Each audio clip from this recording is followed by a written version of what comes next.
All right, I am gonna get started so we can stay on time. Well, thank you so much for coming to our May webinar. So if you're unfamiliar with Inciteful, my name is Brittany. I am the founder and CEO, and we are just this, startup trying to bring equity to coaching. So as you can see here, you can spend 15 minutes taking surveys, earning tokens, and the surveys that I'm talking about are like 5 question survey. So it takes like all of 60 seconds, if that, for you to earn some tokens and then get $250 sessions and up for free. So hopefully, if you aren't on the platform and you haven't seen how amazing it is, you will join after hearing from two of our coaches, Aaron and Markia, who are our featured speakers today. So let's jump in first to a little bit of housekeeping. So here we are, get hired, get paid, mastering your job search. And don't forget to use this get hired code if you do sign up today. It'll give you an extra 15 or so tokens. So just get you that much closer to your first free session. All right. Okay, so another part of our webinar is webinar bingo. We want to kind of do something a little different and a little bit exciting. So everyone will get a custom bingo card, and I will put the link in the chat so you can create one if you're interested in playing along. Please enter your email. It'll ask you your name, but please enter your email so that I can follow up with you if you happen to win anything. So honor code here, 1 card per person. And essentially what you will do is that you will cross off words that the speakers will say. And then again, I'll follow up with you after the webinar, but we ask that you don't prompt the speakers to say specific words so that you can kind of, cross off your little things here and there. So here's an example of the bingo card from last time from March. So you can see unconscious bias. If you hear that one of the speakers say that, or intersectionality, just click each of these in your bingo card. And then you'll see here for a vertical, horizontal, or diagonal bingo. So anything going here or this way or up and down, you'll get an extra 25 tokens. If you get double bingo, so an X in the card, you get 50 tokens. If you get every cell in the card, blackout bingo, you get a free 30-minute session with Markia or Aaron without taking any tokens. So like we're going to send some good vibes that folks are going to be winning today. And then also any question that you ask to our speakers in the chat, you'll get an extra 10 tokens as well. So again, make sure that when you ask a question, I will probably DM you for your email just to make sure I know who to follow up with. If I haven't, please just email me and I will follow up as well.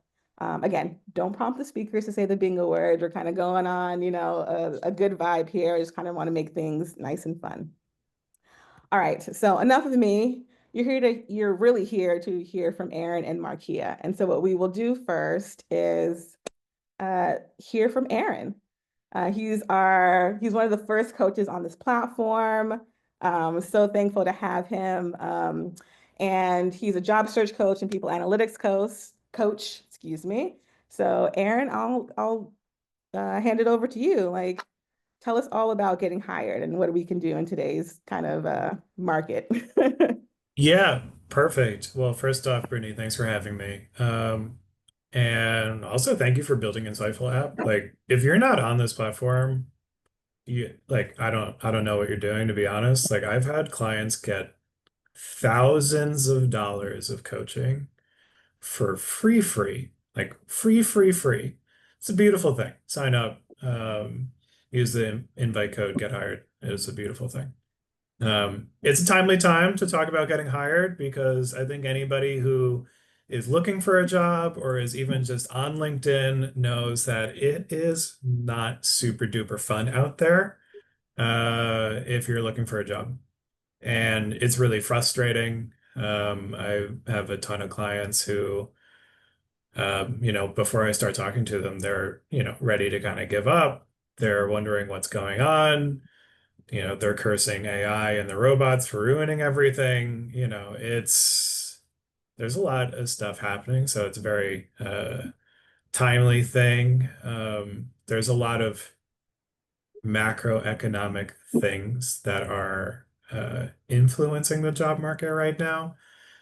Our president decided that he wanted to lay off like a third of the government, which is our largest employer in the country.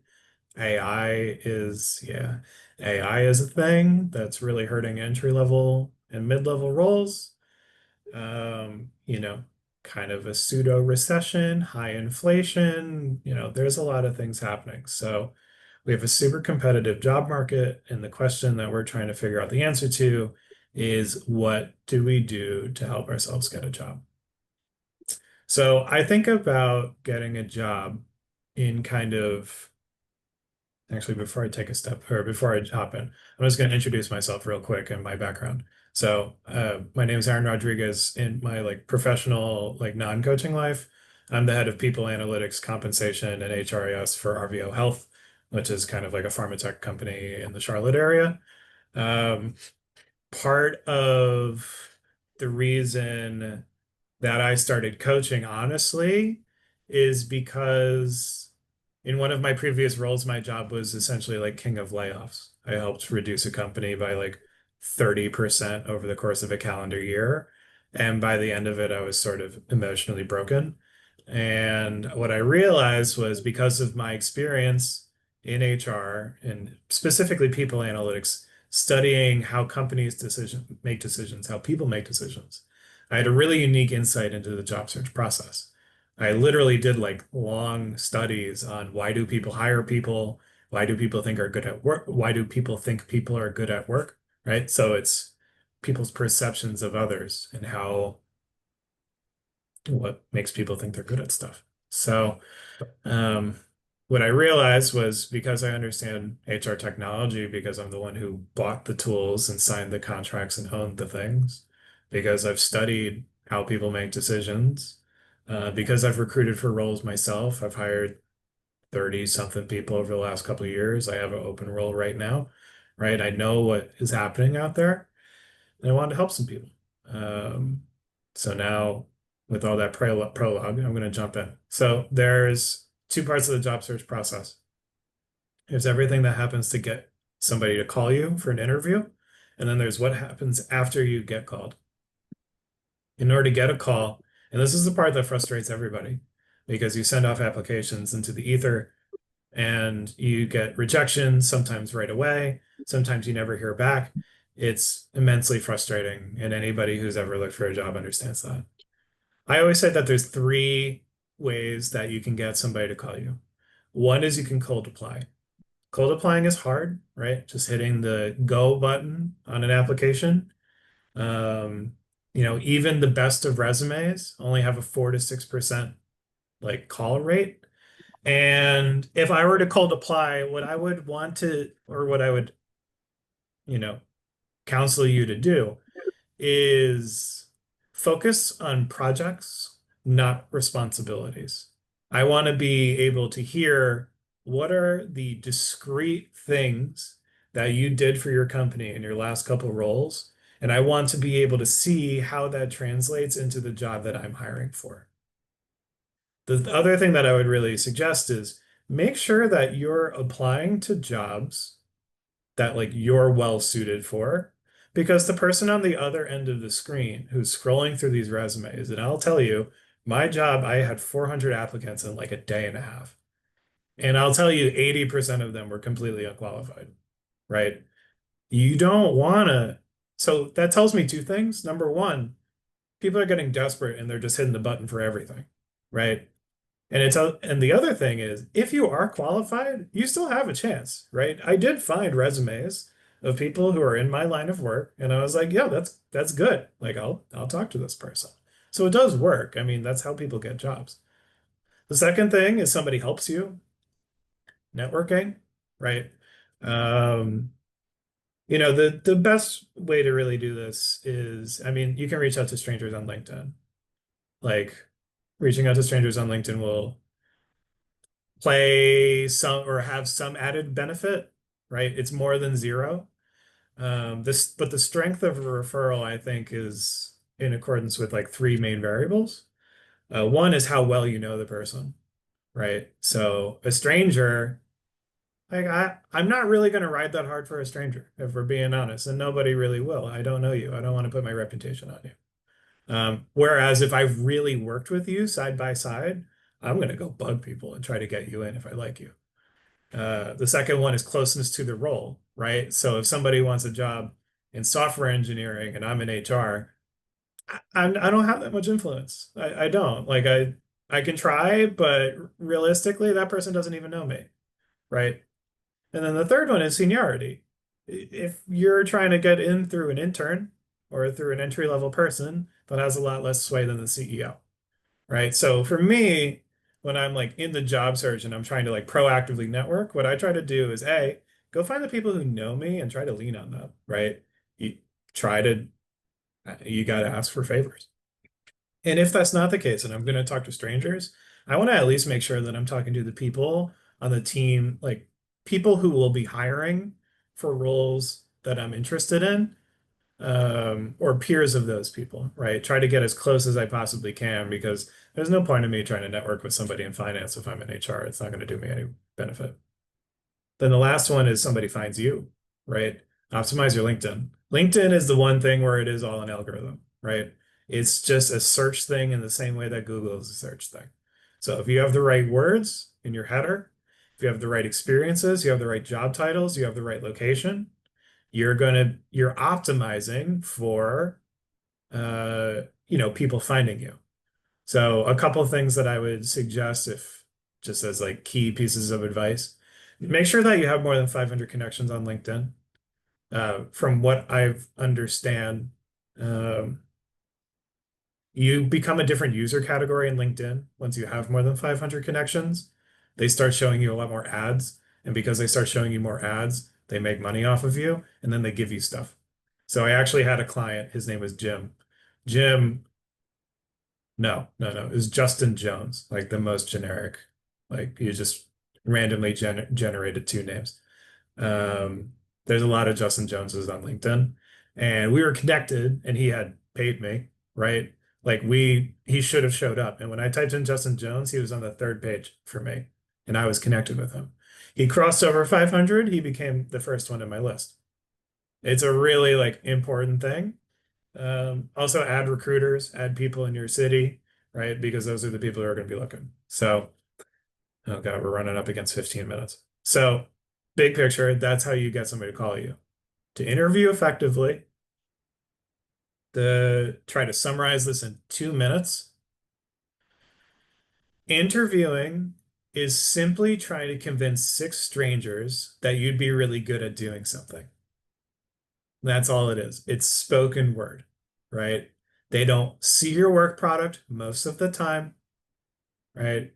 They don't really talk to anybody while they're evaluating you. All they have is your word to go on. So that means that because it's a spoken thing, it's inherently geared towards really confident, well-spoken, prepared people who speak in a certain way because that's what people are used to hearing. It is an inherently biased process, right? Like anybody who lives in America or really anywhere else knows that like there is prejudice involved in hiring processes, right? So what you want to make sure that you do is highlight the impact of the work that you've done before in your life. Make sure that you have your stories prepared. Make sure you ask really good questions. And you want to make sure that the way I describe being prepared for an interview is that you're able to speak it extemporaneously. So you're not reciting, you're not reading, you're looking into the camera or you're looking somebody in the face, and you're able to speak as though you don't even really need to think that hard because you just know what you need to say. And that's a lot of practice, and most people don't do that.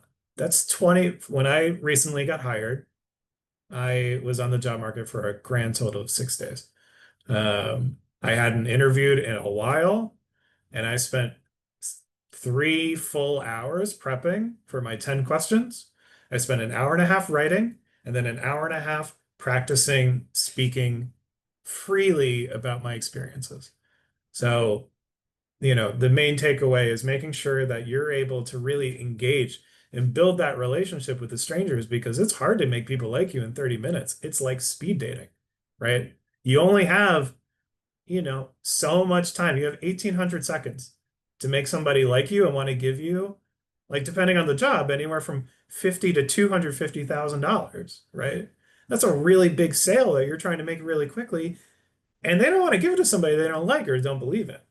So it's all about being an engaging speaker during your interviewing. And then once you've done that and they like you, you want to take as much money from them as humanly possible because money is a dope thing. We like money. Um, and there's a lot of ways to manipulate the amount of money that you get from an interviewing process, which I know Markia is going to jump into. Um, And I'm just gonna, well, 15 minutes almost on the dot. I'm gonna kick it off to Markia, who's gonna tell you how to make more money. Hi, this is the perfect time for me to kind of butt in. My name is Markia. I'm an accredited financial counselor and a certified financial education instructor. But I also have a lot of experience in the workforce. I'm retired military, and after I got out, I had like an identity crisis for a while. So I've been a little bit of all over. My last two big positions were six-figure positions. I am not a college graduate, so this was huge for me. We usually are told that you can't make that kind of money without a college degree, and I was able to do it. Um, my first position was with a marketing agency based out of Los Angeles as a social content creator, and my second position was as a financial literacy and outreach analyst for the National Credit Union Administration's Office of Consumer Financial Protection. But at night, right, like I'm Batman, but at night, I'm known as the money plug on social media. I specialize in taking complex financial concepts and making them really digestible to make them more accessible for people who are traditionally excluded from those conversations. And this is kind of right along that pipeline, right? Like he said, it's really hard to get a job right now. Like it's already kind of a hard process. And with the political kind of ecosystem that we're living in right now, it's even harder. Um, Before I get into my notes, one tidbit that I really wanted to add on from what he was saying about things like networking and how it's hard to kind of get yourself across in 30 minutes. My biggest strength is that I use my social media platforms as my way of demonstrating the skills that I possess for my job field. Every single job that I've had, I've been able to use my social media as a resume. It's a way before they even get into an interview with me for them to see me, see my personality, to see if I'll be a fit for the culture, for the company, to actually see the examples that I'll be bringing up in the meetings. They'll be able to see the actual work I've been able to do. And for those of you who aren't on social media, is if there's a way for you to like qualitative and quantitatively really define the work that you're doing, have done, and things like that, you want to make that easily accessible online. So that's a big thing in establishing that personal brand that will make you stand out from other people, which is really important, especially when we get to the salary negotiation part. So my talking point number one, negotiate like your future depends on it because it literally does. You don't have to take what they offer you. You don't have to be like, oh my God, thank you. You know, I've been wanting this job for so long. Never let them know how desperate you are, number one, because then that's when they start at the bottom. But you always want to negotiate based on your skills. I'm putting a book in the group chat. It's technically geared towards women, but like, you know, men, you can totally read the book, but it's called Brag Better by Meredith Feynman. And the book itself talks about how when you talk about the things that you've accomplished, your work doesn't speak for itself. You have to speak for it. And it's not bragging if you're telling the truth. So don't be afraid to brag about the things that you've done because that's that leverage that you're going to use to justify a higher salary. Again, I had no college degree, and my position with the National Credit Union Administration is a highly coveted government position. Like, people would fall over themselves for a position like that with master's degrees and PhDs, and I'm in there with just my little high school diploma. But the skills and things that I had, I was able to really, like I said, qualitatively and quantitatively kind of bring that out in my resume, as well as, like I said, I use my social media platforms to really demonstrate the skills that I'm bragging about in my interviews and in my resume. But always negotiate and use market data. I love using things like Glassdoor. LinkedIn has a couple of communities that you can join.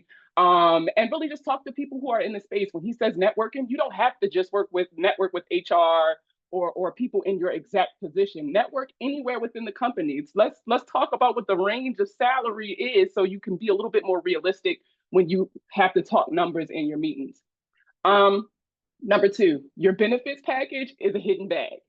I have a pretty large family. I might not look like it, but I got 5 kids.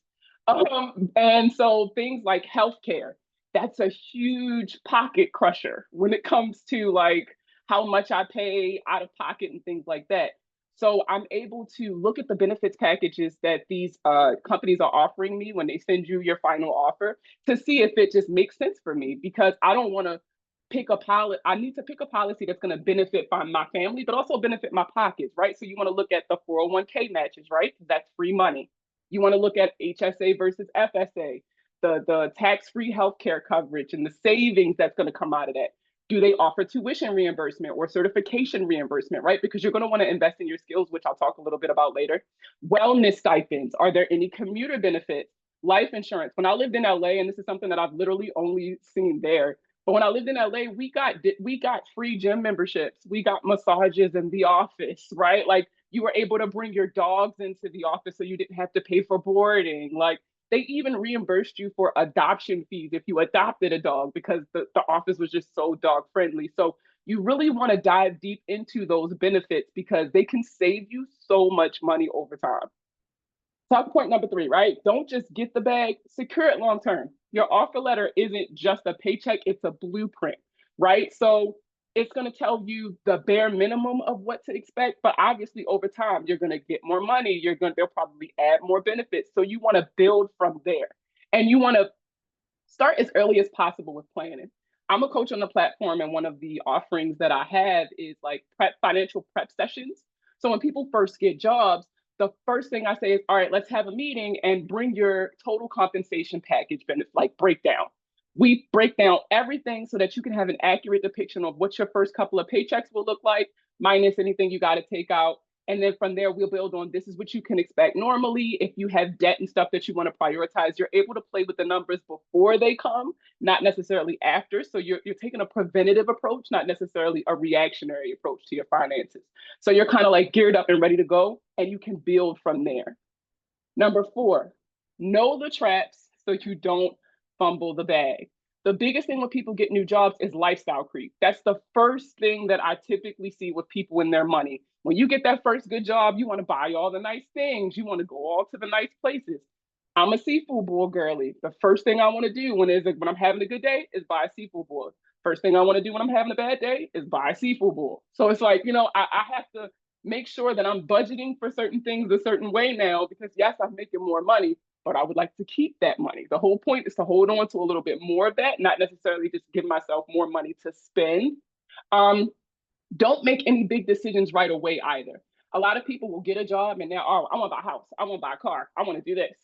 Absolutely not. You need to give yourself time.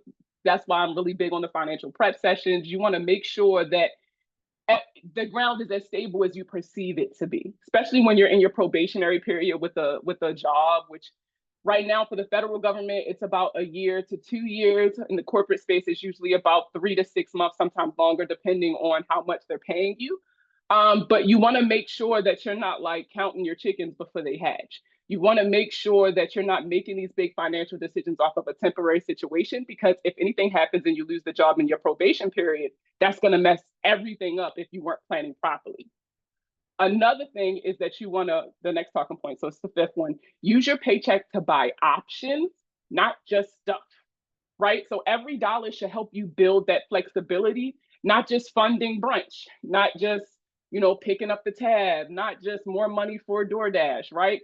Can my money leave this job before I do, right? What's my soft landing if things go left? What am I building that make work optional later? Some buzzwords you might hear on social media when we talk about stuff like this is the FIRE movement. I love DoorDash. Listen, you and me, bro, because I can't cook. But you have to make sure that, like, yes, you can have fun money, but your money should be making you money. You'll hear people tell you that. The FIRE movement is people who are trying to retire early. I don't know nobody who wants to work well into their 60s and 70s. And so your paycheck should be helping you get to the point where you become work optional. where it's not mandatory that you work 40 hours a week for the rest of your life to kind of, to get you through. You want to start looking into things like Roth IRAs, traditional IRAs. You want to look at some, for those of you who are interested in real estate investing, that's something you could look into with, but you use your paycheck to fund these things for the lifestyle that you want in the future. Number 6, you want to make money moves that match the season that you're in, not the one you're telling people that you're in, right? We got that duality going on. We got the life we live on social media or to our parents or to our friends, and then the life you're actually living. When it comes to your money, you have to be as realistic as possible. The only way you can get to the lifestyle you want is by planning for the lifestyle that you have. That sets the foundation for your future. So you want to make sure that you're doing things, I call them payday rituals, right? So every time I get paid, I check my account to make sure the money hit on time. I check if I have things that come out on auto pay. I check 3 times in that first payday to make sure that all the stuff came out that was supposed to. If something extra came out, I'm calling my bank. If something didn't come out, I'm calling that company. Like I'm on top of it because I do this every 2 weeks. But you want to have certain routines that just start, they become natural, like breathing. Every time I get paid, oh, I know this comes out. So let me check to make sure it did. And let me check the amounts, right? I want to make sure that I'm paying myself. So I'm putting money into my savings. I want to check that I'm putting money away for retirement. Whatever your goals are, you want to make sure that you're doing one thing every payday that's going to get you a little bit closer to that. The number 7, I talked about investing in your skills. You want to make yourself more expensive, right? So you want to invest in skills that pay you back. Raises and promotions come from leverage, not loyalty. They don't care how long you've been at the company if you're not producing to justify the amount that you're getting ready to ask them for in this raise that comes with a promotion. And you want to use your job's learning budget if they have one, right? Find out how much money they'll give you per quarter or annually for trainings and things like that. See how you can max that out. Some jobs or some positions will even pay for you to go to conventions. They'll pay for you to go to networking events and things like that, because as you succeed personally, it makes them succeed as a business. It makes them look at all this great talent that we're cultivating here at this company. This could be you if you came here. So sometimes you can use your job's budget to kind of help you get these things to make you more expensive. And then, Google's free. They have all of these free learning platforms that exist online and certifications you can apply for and things like that. That'll really help, like I said, make you more expensive and give you more stuff to brag about. Just ask yourself, what would make me the most valuable player on this team next year, and start working towards that. And the final takeaway, I don't know where I'm at on time. Getting the job is just step 1, right? But building your power with your paycheck, that's how you win long term. Nothing lasts forever. So as much as we would like to say, get this job, keep it for 20 years, and that's a life hack, unfortunately, we're all here because it doesn't really work out like that. But you want to make sure that with the job that you get, you're putting yourself in a position to where it'll get you through to the next thing comes. And then when that thing comes, it's just getting you closer and closer and closer to that work optional lifestyle that everybody is kind of shooting towards, no matter if you want to be an entrepreneur or if you don't mind being an employee up until you don't have to be anymore. But yeah, that's kind of my main talking points. Amazing, amazing, amazing. Speechless. Okay, so we're gonna give Markia a little bit of time so she can regroup, get some water. She gave us so many gems. It was hard to keep track in the chat. Yeah, tell me, folks, what resonated the most from Erin's tips and tricks as well as Markia's. In the meantime, I'm gonna bring them both kind of to the center because we're gonna get into our Q&A in a second. Before we do, I just wanted to shout out the folks in our bingo. I see about 3 folks who are 1 cell away from getting a single bingo, so 25 extra tokens for the platform. I'm not going to call out the cell that you need, but I'm going to send the good vibes to see if it comes up organically in conversation. Also, this is the point where you can ask questions in the chat. So again, if you have questions for Erin, if you have questions for Markia about anything that they talked about, or maybe something that you're interested to hearing from their perspectives, go ahead and put that in the chat and we'll prioritize those questions. And you also get some tokens for that just to participate there. So to give you all a little bit of time to percolate and think about some of those questions. How about, yeah, absolutely. Gil, if you want to unmute. Yes, Feel free. hello. Hi, everyone. First and foremost, Aaron, Markia, thank you so much for just kind of being honest. Sometimes we're all a little bit scared about asking right questions or saying like, oh, the salary isn't the best, but I mean, you guys are speaking honestly and obviously from experience, so appreciate it. Quick question, I think actually for both of you, Aaron, first and foremost, you mentioned obviously being, you know, qualified for the roles that you're going after, but after being kind of in the job hunt for a few months, I kind of found myself opening up my aperture a little bit, right? So I've been in like sales marketing or whatever you want to call it, strategy, but then not finding the right fits. And so opening it up to account management or even sales roles. But then getting through the interview process, I interview pretty well, not to showboat. It's just a matter of fact. I get to the final round and then they end up going with someone with a ton of experience in that field, right? So what's kind of your take on that? Because, opening it up, casting a wider net obviously seems right on paper, but then at the end of the day, it doesn't get over kind of the 1 yard line. So wanted to Yeah, see what your thoughts were there, please. totally. It's everybody's natural reaction the first time they hit like some resistance in the job search. It's like, okay, cool. Well, if I cast a wider net, then it's more likely that I get one of them, right? And I'd always thought like intuitively that actually the more I specialize, the better I would do. So I asked a couple like heads of like recruiting that I'm friends with, and I was like, "Am I right here?" And they were like, "Actually, one of the main downfalls that people have is they start casting that wider net, and every time you add a profile or a different persona that you have to be, it's time and attention away from the thing that you're best at doing. Like Sure. ultimately, at the end of the day, like you are best suited for the thing that you've already done before and like your expertise is in. Now, this is a different thing if you're trying to like pivot or something. Um, that's a totally different ball game. But if you're opening it not because you want to, but because you feel like you have to, what I might suggest instead is rather than opening it wider, get really narrow. Like get really specific in what you're looking for Hmm. and go, okay, cool. Like actually realistically, there's only like 13 of these jobs that like exist where I live and where I'd have to go to the office. Let me just fucking get in there. Like I got to figure out how to do it. So, as an example, right, like people analytics, which is my life, is a pretty niche field. Even within that, I specialized into like the technical stuff because I was good at coding. So I Sure. was like, I want to be on a team that has more than 12 people with a manager with a background in statistics and blah, blah, blah, blah, blah, because I want to learn from them. That was one of my job searches.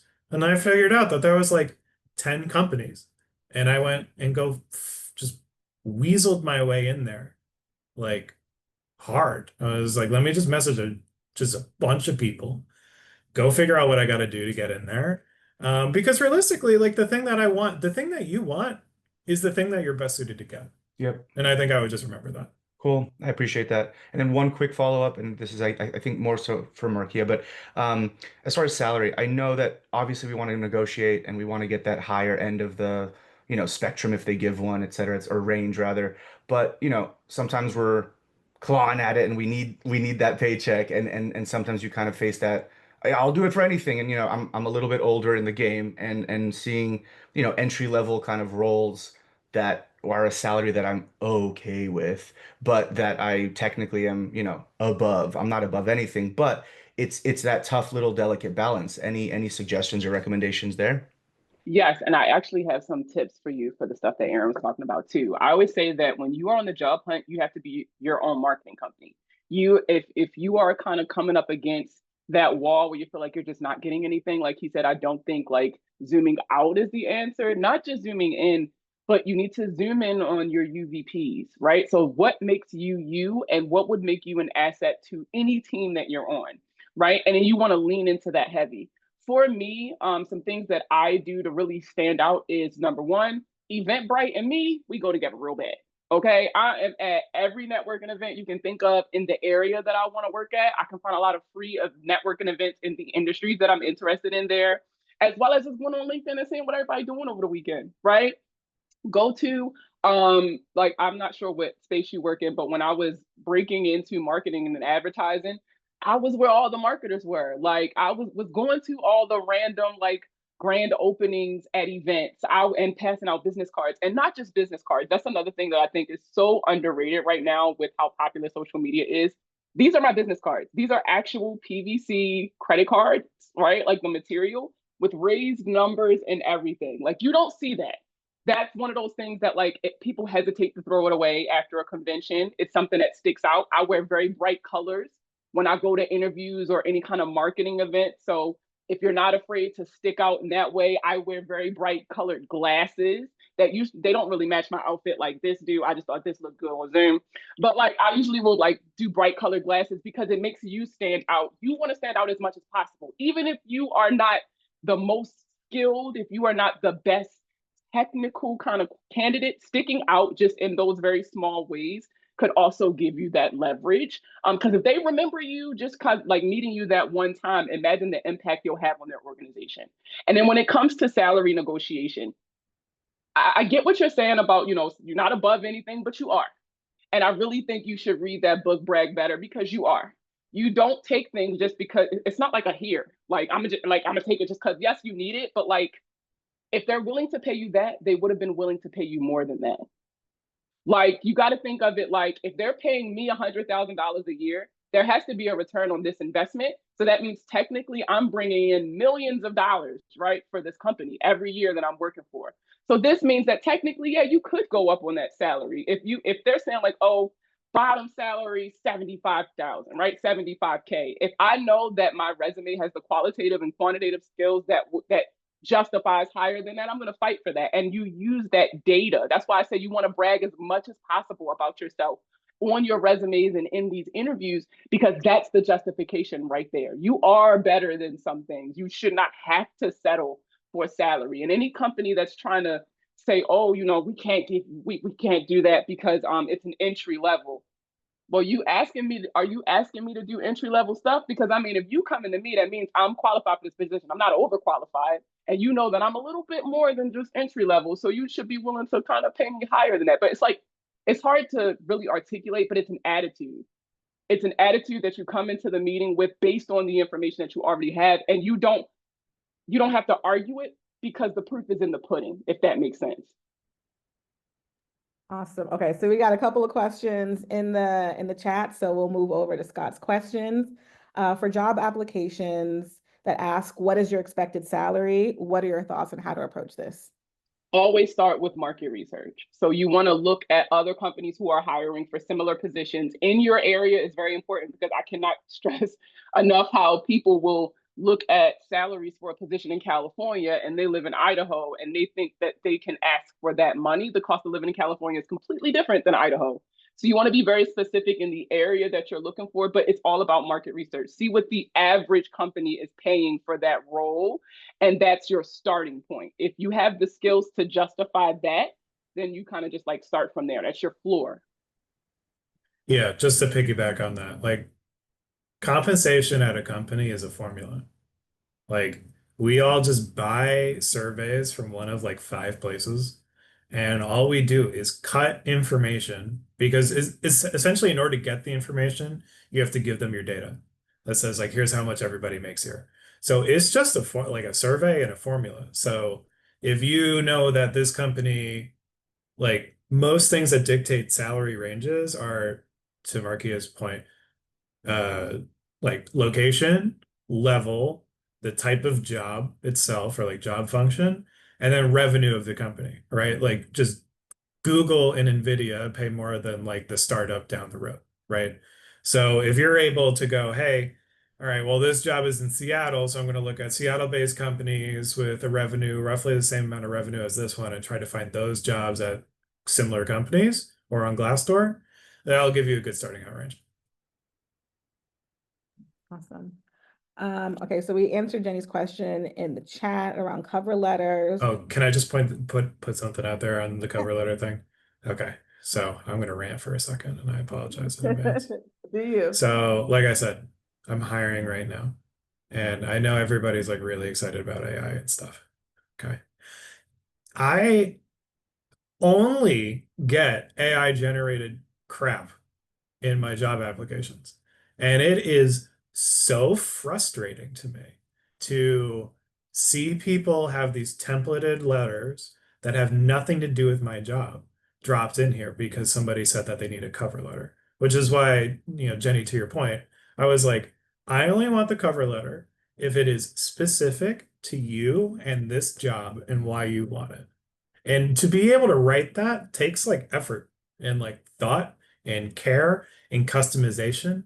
And everybody's trying to achieve scale because everybody, like, that's the word that everybody uses in business. Like, you got to achieve scale. Like, scale is the enemy of personalization, and personalization is how you get a job. Like, you only need one. All you got to do is win one. Like, if you actually just put your effort into one thing and was like, I'm going to make my resume good for this kind of job, and I'm going to write them a letter and say, this is why I want this job, that will work. But don't just like put some boilerplate crap in there because it's really annoying to read. Like, it just made me angry for like 3 days, if I'm being honest. So just had to rant on that real quick. No, I And I appreciate. can speak to government positions very quick because I know they made me do a cover letter for my resume, even after the 100,000 questions they asked me when I was applying for the job.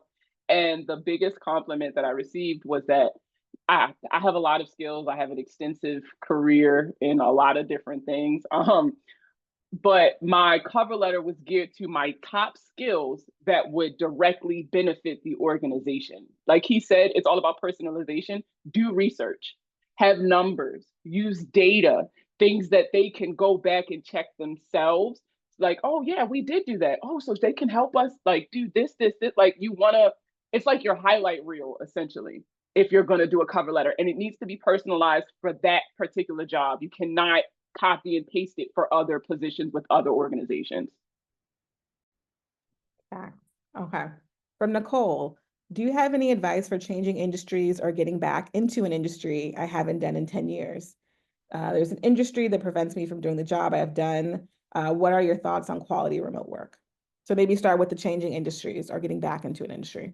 I have experience in that. So my time in the military, when I first got in, I was a signals collection analyst for the National Security Agency through the United States Army.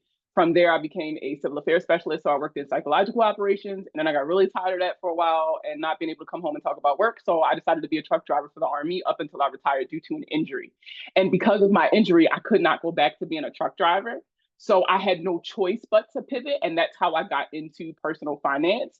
And when you're forced into a pivot, it's a little different because you don't have the luxury of being able to try everything if you don't have that financial foundation that allows you to do that. Oh, thank you, Scott. And so when it comes time to having to do a pivot because like you physically cannot do that job anymore, the biggest thing is, again, read that book, Brag Better, because it's really going to help you identify your skills and how to take that skills and translate it into a profitable position that will open up career doors for you. Right. So like personal finance has absolutely nothing to do with anything that I did in the military. I got into it because as a mom of 5, like I was used to being able to balance in a very tight budget. The military does not pay as much as they want y'all to think they do. Okay. So I was making things shake with not a lot of money. And I was so good at it that people would come to me and ask me questions all the time. So when I was headed towards this pivot, I asked my family directly, like, yo, what do you think I'm good at? Like, if you had to describe something that I'm great at, something that like you would pay me to help you with or something like that, what would it be? And that is what opened doors for me. So if I were you, I would tap into your network of people who know you personally and be like, what are some qualities that you like about me? What are some things that like some skills that I have that you admire? What am I good at?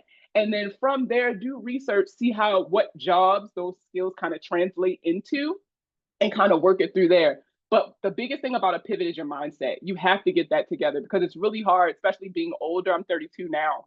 But being older and doing a pivot, a lot of times you're coming up against a lot of young talent. People love young talent because they, in their mind, they'll make them stay longer, as much as we would not like it to be. There's a little ageism that goes on in the employment space. But the thing is confidence. You have to have the confidence that that is not a barrier to you. You don't mind reporting to people younger than you. That is not something that you even think about because you know that you are the best fit for this position. So you have to learn how to be confident in your skills and confident in your ability to articulate the benefit that you will provide for any organization that interviews you. Yeah, the only thing I want to add to that is um, there's a difference between industry and function, right? So if I'm doing the same job, but I'm just shifting from like big tech to finance to pharma to whatever, like it's kind of all the same, like unless it's specific kind of roles where industry actually does make a huge difference. But if you're trying to translate careers into like different functions, it's all about transferable skills. And understanding what are the pros of your profile coming into this kind of job and really anchoring to that. And then what are the cons, right? Like what are the gaps that you'll be missing and how do I help close that? So like I often help people try to get into more technical, like data oriented jobs who don't have that background. And it's like, okay, well, you're going to really have to hammer your relationship building and your public speaking and like all the softer skills. And then you need to close that gap on the harder, like more technical skills, because that's going to be the assumption is that you don't have that, right? So you need to like put in the work and the effort to show, okay, no, actually I do have some of that. Amazing. We have at least one bingo out here, so I'm loving it. And then, okay, so there's a last question I think you covered in the chat, Aaron, from Janine. Is there anything else that you wanted to add? Approximately how many active recruiting hiring managers truly read a cover letter, and how important is it to land a position? Yeah. So like it can only help, right? Like a good cover letter, if read by somebody who cares, can get you an interview on the spot, right? If you have like a decent, I mean, a roughly decent profile, right? Um, because a lot of people do hire for care and for effort, right? Like if you show me that you want the job bad, I'm going to be biased to want to give it to you, right? And a lot of companies are still scrolling through stuff by hand. Like there are companies that are using AI and stuff to like help and like help reduce the clutter. But for the most part, it is mostly reduce the clutter and not actively pick. And a lot of places are still reading by hand. And like I went through 400 applications by hand and I looked at all their resumes and I looked for cover letters where applicable, and there was like 4 out of 400. Like that makes you stand out if you're one of the handful out of hundreds that does it. And then I saw that the cover letters were bad too. So like it's um it's worth a shot. Like what's the worst thing that can happen, right? Like you don't have to write one for every job, but the way I've kind of always thought about cover letters is use them if you actually want it. Like if you really, really want it and you've networked and you're not able to get in, but you're like, I just got to apply before I lose it. Like tell them that you want it and it'll help. Awesome. Gil, we see one in the chat. Do you want to say it live for us? Absolutely. First and foremost, I wrote it in the chat, but thank you both for all the insights and recommendations. I think one thing that I know a lot of people struggle with, especially myself, that's why I'm here asking the question, which is the age-old balancing act and kind of gray area of the follow-up, right? And we had a first round interview, or they're trying to figure out budgets on their end, or whatever the case may be, even with recruiters, not even hiring managers. What's that balance between being straight up annoying versus that, engaged, excited, interested, value to the emails. Hey, I saw this article. Like there's so many little games, but I guess from your POVs, what works? How do you not come across as kind of annoying? Go. Don't reach out before the date that I told you I was going to tell you. And as long as it's after that, then it's cool. Sure. Like because like it's the summertime, like people are going on vacation, like HR just got fired for like 4 years straight. Like it's not the fastest thing in the world. Sometimes things slip through the cracks. And like I do like the reminder. I do like somebody telling me that they want it, right? Like to my point before, like it's flattering. Like, I'm a human. I like when people are like, "Hey, listen, this job is pretty. Like, I want to work for you." Like, it's, I'm only a human, right?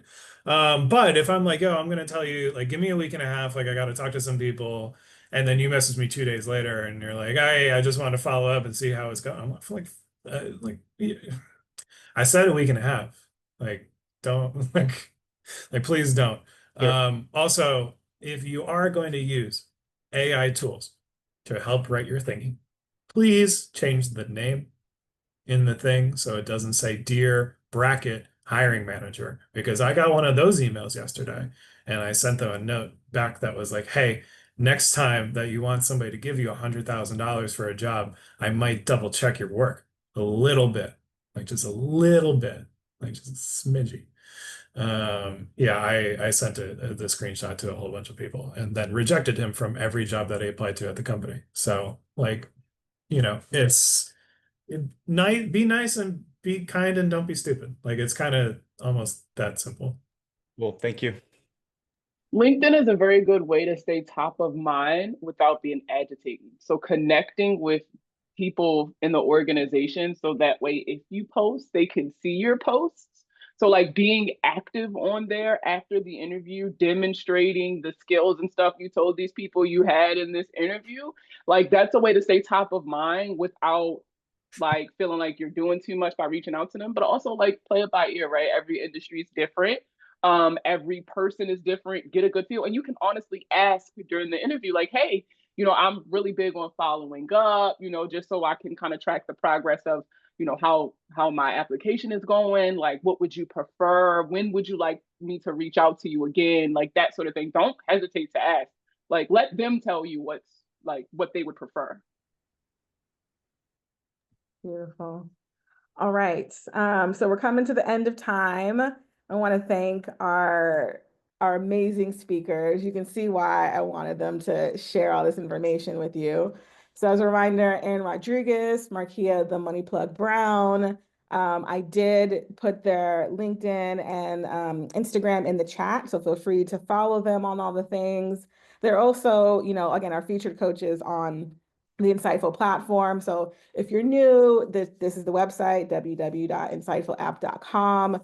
Use that invite code, get hired, and chat with them. There's a concept of a free chemistry call. So even before you take any surveys, you can talk to both Markia and or Aaron and kind of just get a vibe check and tell them a little bit about what you're working through, and they can recommend some of their offerings for you to kind of do a deep dive and then start taking these surveys and get in there. Like Aaron mentioned, like we probably facilitate at least $2,000 to $3,000 of free coaching every single month this year.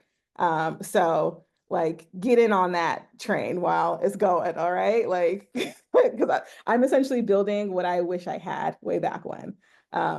Any case, thank you so much for your time. And then also follow Inciteful and all the things, because we do this every month. The June webinar will be, I think, June 10th, so in a couple of weeks. I'll start to post about it by the end of this week. And we just love to have you continue this conversation and help you reach whatever the next level is for you. All right. We have a couple minutes. If there's any last questions of folks that have for Markia or Aaron. Otherwise, we'll let you all go and have a great evening. Listen, and even if you're not booking a session, please, please, please, it doesn't hurt to follow us on the platforms. To my point of like, use your platforms as your resume. I do the same thing. Like I'm teaching and talking and all of those things on my socials, and you never know kind of what piece of information might help you with your money. You probably won't even realize you got a certain problem until you watch a piece of my content. Like every follow counts. So don't hesitate to, if you would like to support, you can support that way. Yeah, plus one. I mean, I write about the job search literally all the time. Like, it's 80% of the posts that I write. So if you want to learn some stuff, follow, like, subscribe, the whole thing. Hey, you guys. My apologies. I don't know how to react on here. Is there any way I can ask a couple of questions before we let go? Go ahead. Thank you. I do have one for both Aaron and is it Markia, excuse me. Markia, Aaron, I'm yeah. just curious in terms of your filtering process when you're going through candidates, like do you, excuse me, in my previous role, I was actually a recruiter myself, and I guess everyone kind of got sourced in through literally Excel.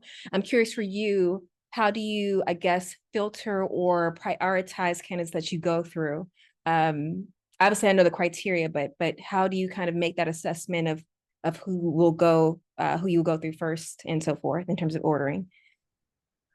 Oh, I mean, they come in order that they apply, like in all these ATS systems. Like it's just chronological order most of the time. Oh, I mean, you can go and filter depending on if you have a good tool or not. And like there definitely will be some of that I do, but um, in terms of like literally the order that I read them in, a lot of the time it's just in order. The company I work for is mostly in person, so I do like pre-filter to the Charlotte area because that's where the company is. But that's pretty much it. And then it's trying to go through and figure out like what are the things that I want, right? mhm. Like Yeah. as a hiring manager, what are the things that I've defined that I need to be successful, and then trying to find people who honestly just trying to find anybody who can come close to hitting it, which has been frustrating to be honest. But Oh, very helpful. Thank you. And yeah. then, excuse me, Markia, I'm curious. You both of you guys gave amazing insights and recommendations today, but I was curious on your side. I really like the financial habits that you discussed in your payday. Is there any way you can elaborate on any other, I guess, habits that you feel come into play that have been really helpful for you, just in terms of managing your finances, either starting a job or just in general? The biggest thing for me is I stopped looking at my money how everybody else looks at my money, right? Because nobody can really see inside my pockets but me. So, like, I can read all the books, I can consume all the content, but at the end of the day, I have to practice discernment and I have to apply it to my real life situation, not what I wish my life was like or what society will tell me my life should be at this point. And so, I'm really big on picking habits for me. So, like, one of my payday rituals is I will very literally set money aside for me to get a seafood bowl. Like I'm getting at least one a month. And that's just a me thing. That way I'm not spending from a different bucket. I already have that money kind of put to the side. So like I prioritize the things that make me happy, that fill my cup. Because if my cup is empty, I'm not going to want to work. And if I don't work, I don't eat. Right. So like to me, that I prioritize that happiness part with my budget. And that's different for other people. Other people don't care about stuff like that. They want to prioritize investing because that's their goals at that time. So the biggest tip that I can give you about managing your money in any form of fashion, even outside of the whole finding a job thing, is that you have to be able to define what's important to you. And that changes periodically based on what's going on in my life. Honestly, I've been in a cycle syncing recently, and I'm noticing depending on what phase of my cycle I'm in, like different things that I'm willing to do or want to do or actually will do changes. So you also have to kind of be flexible, give yourself grace, but you really have to build in a silo. You really got to kind of get personal with yourself and say, what do I want right now in this season? And what do I have to do to get there? Perfect. Thank you. Yeah, the only thing I piggyback up on there is like it to Markia's point, pick like what makes you happy. Like don't so many people think about money as just like cost reduction. And it's like, I don't know, man. Like money is a tool to do stuff, right? Like I pick Markia's my version of the seafood boil is I eat Thai food an absurd amount. I get it delivered like at least 2, 3 times a week, and I buy coffee every single day. I go out, I take my walk, I work remote, so I need to go outside, and I go get my coffee because that's what makes me happy. Now, for the things that don't make me happy, I don't spend any money. Like I don't know the last time I went shopping for clothes because I people mostly just see my neck, right? Like this is all I got. I don't know the last time I put on like real adult people pants, right? So what I would say is like pick the things that make you happy and like let that be free and don't feel bad about it. And then for the things that don't matter to you, slash it, right? Like, and then go use that money to go make money, right? Invest, save. If you have a savings account that doesn't generate any return for you, get a new savings account. Like that's the only other thing. Like if you don't have a high yield savings, go get one. Facts. Thank you. Okay, we could probably talk for like another hour, but thanks again to Markia and Aaron. Really appreciate your time and the insights and all the knowledge. And really great to see all you folks kind of join up and join in and continue the conversation. So recording will be out by the end of the week. And hopefully see you next time. Thanks, everyone. Take care. Thank you so much. Thank you, guys. This is great.